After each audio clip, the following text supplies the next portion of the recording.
Today is the summer solstice, the longest day of the year. The earth is fully awake and alive, wholly transformed from the barren winter landscape that encased this land only months ago. As the wheel of the year turns, the earth will tilt back towards quiet darkness, but for now that time is a distant memory. Sometimes as I go about daily life, encased in the safety and monotony of routine, I nearly forget about the wild places that exist just beyond the fence, now bursting with the abundance that summer brings.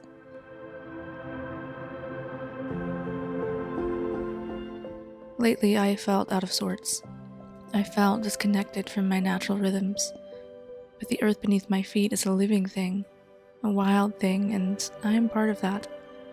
No matter how immersed I am in a 40-hour work week, the promise of elderflowers and blackberries lingers on the edge of my thoughts. I can't wait to come here and truly feel like myself, fully alive with the new season.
Hello!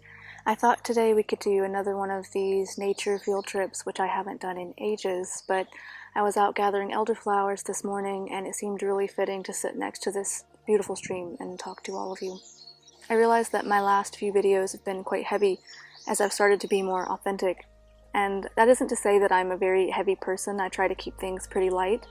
However, I've noticed I am 30 now, so I can look back at the course of my life and see the cycles of life and death, and this heaviness that really highlights the other end of that spectrum, where everything is light and beautiful, and something like a stream or gathering elderflowers just brings so much joy to my day.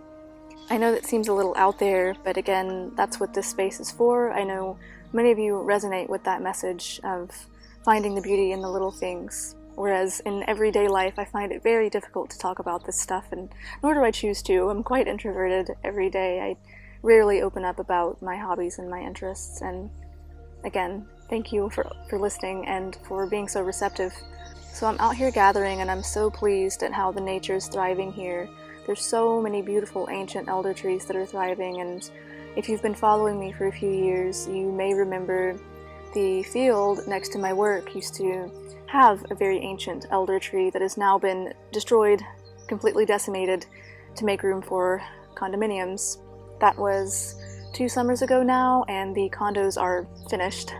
And I know that it's no use crying over it and what's done is done, but it was very important for me to lament that and to have that moment with the elder tree, because I knew it was going to be destroyed. And if anything, I've said this before, but it has taught me to appreciate what I have when I have it, because we never know when things will be taken from us. Again, I feel like I'm venturing down this heavy path, but it is what it is, and I just need to speak my mind sometimes. Even though it's tragic, I feel like this has really deepened my connection with the elder tree, because seeing how beautiful and abundant they are here, I am being so much more mindful in how I harvest. So I've taken 3 flower heads, and I plan on making them into a hand salve, or just a burn salve in general, and probably mixing it with some fresh lemon balm and calendula from my garden. So that is the project that I'm going to get up to, hopefully when I get home. For some reason this camera doesn't want to record very long in the heat, so I'm going to have to keep this quite short. But I did want to sit here and just experience this with you guys, this little bit that I can share with you. I wish you could come through the screen and see how beautiful it is here. I've been thinking a lot about goal setting, especially as this space is growing, and I realize that sometimes we get so caught up in a goal and we begin viewing life in a very linear way. Finish this goal, accomplish this thing, and you'll be happy. But if you've ever noticed that when you finally achieve your goal, when you finally attain this thing that you wanted, you're not happy in the way that you envisioned. And that's why I like to step back and see the big picture of everything. I can enjoy the ride while having my destination in mind. And I think that's why I've been more successful in creating videos here. When I first started this channel, admittedly, I was struggling financially. I was living alone in the city. I wanted a way to share what I was passionate about, but I was not willing to put in the work, and I was very impatient. And in that case, I burnt out and I didn't share it all. But last year, it will be a year ago that I've been sharing consistently here. I ask myself, what do I really want? What is my goal with sharing here? This is so much more fulfilling than money for me, to sit here and talk with you guys, to share what I find beautiful, and to make beautiful medicines and treats with things that I've foraged or grown myself. You can't put a price on that. But ironically, I found that this space has grown more and more, and I feel like I'm going in a better direction now that I've let go of the goal and I'm just enjoying the ride. I hope that makes sense. If you're struggling with the goal right now, I encourage you to step back and look at the big picture. Don't give up on your dreams, don't give up on your goals, but take each day at a time, take a deep breath, and appreciate where you are right now in this moment. Look at how far you've come, because no matter who you are, you've come from somewhere lower, somewhere darker.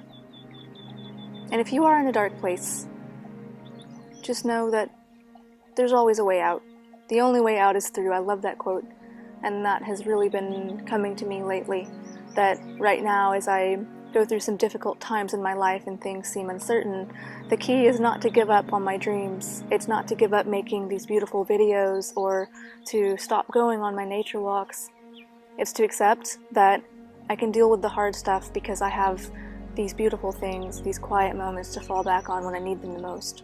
And I definitely need them now. So as I was wrapping this up, the recording stopped. For some reason I have trouble filming for long periods of time out in the heat. So I think I'm going to wrap it up here and head home. And we're going to make a beautiful burn salve with some of these elderflowers and probably lemon balm. I don't have calendula flowers just yet, but in any case, I just wanted to sit here and chat with you, and I hope you enjoyed. I'll see you soon.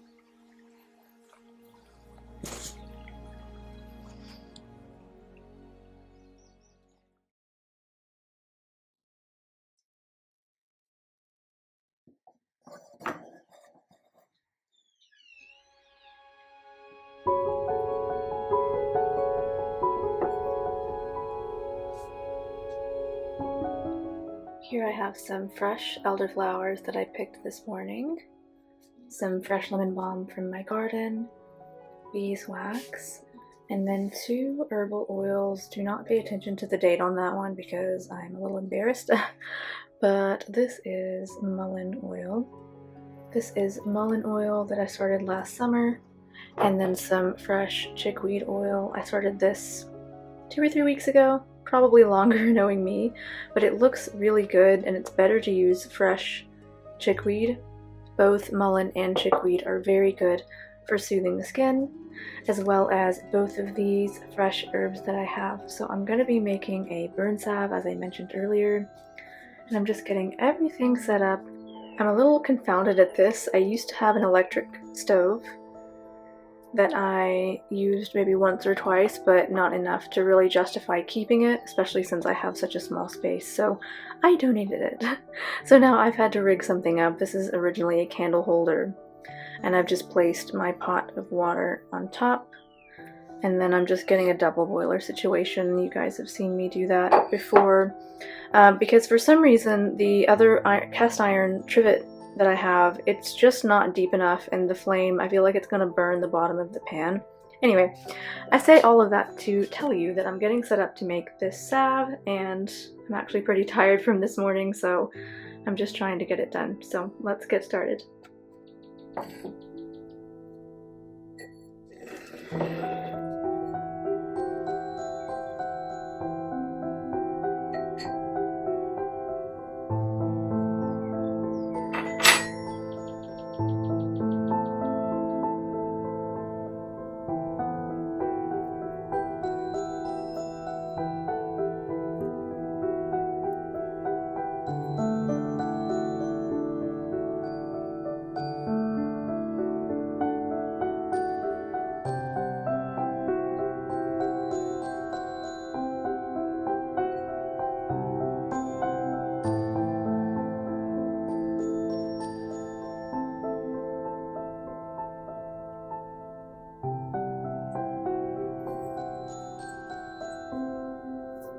So this is just a little reminder about over-harvesting. I'm glad I only picked 3 flower heads because, as you can see, I have more than enough for a personal salve. I'm not making this on a large scale or anything. So now I'm just going to bruise the lemon balm leaves and then add everything to my pot and get it started.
Okay, so I finally have my oil started. I'm gonna let it warm on my burner situation for a few hours.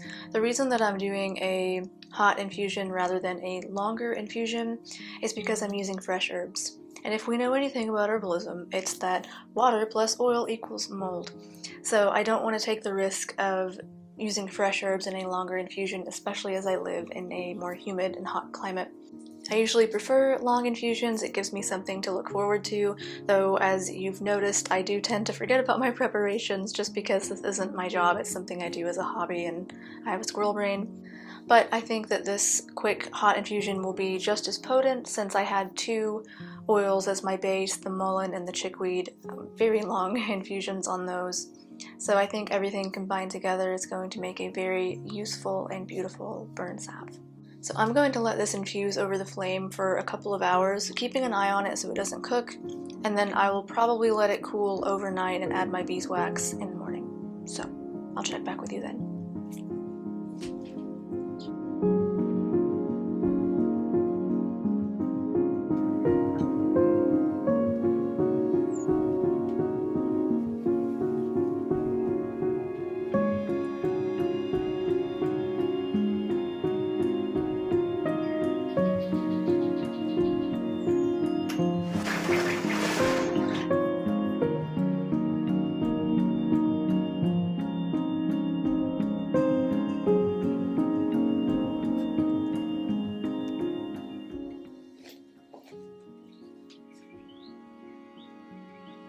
so dark.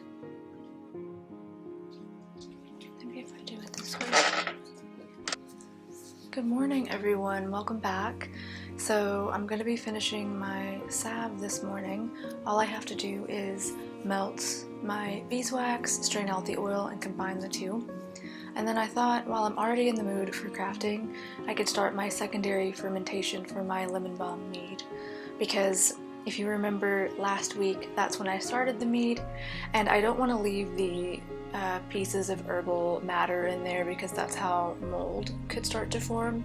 So I'm going to strain it out for the secondary fermentation and then just wait a couple months until it's ready. So I'm hoping I can get the consistency right this time. I really struggle in salve making with getting the consistency to where it's not super hard. I always end up adding too much beeswax. So I think what I'm going to do is grate my beeswax into the oil and just stir it until I get the consistency that I want. And we'll see how that goes. But in any case, I have a funnel for the wine straining, because if you remember, I made a huge mess last week, and it's really not fun to get sugar water or honey water off of your delicate altar surfaces. So, strainer. I have another half-gallon jug, and yeah, let's get started on that.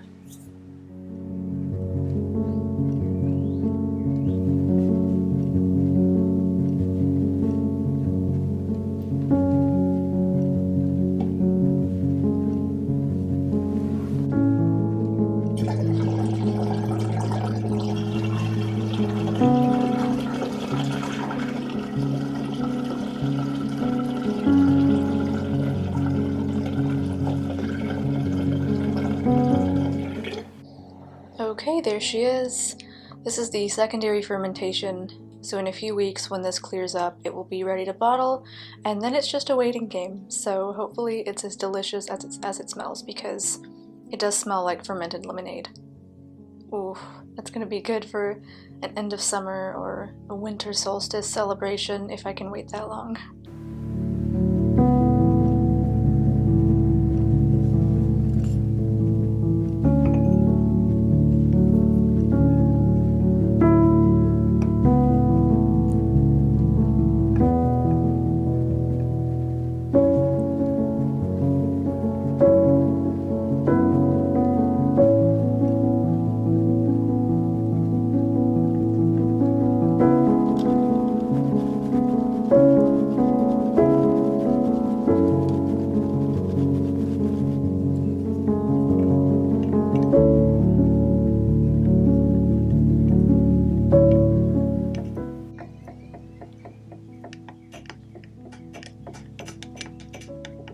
I just realized I have to leave in 15 minutes, so I need to hurry.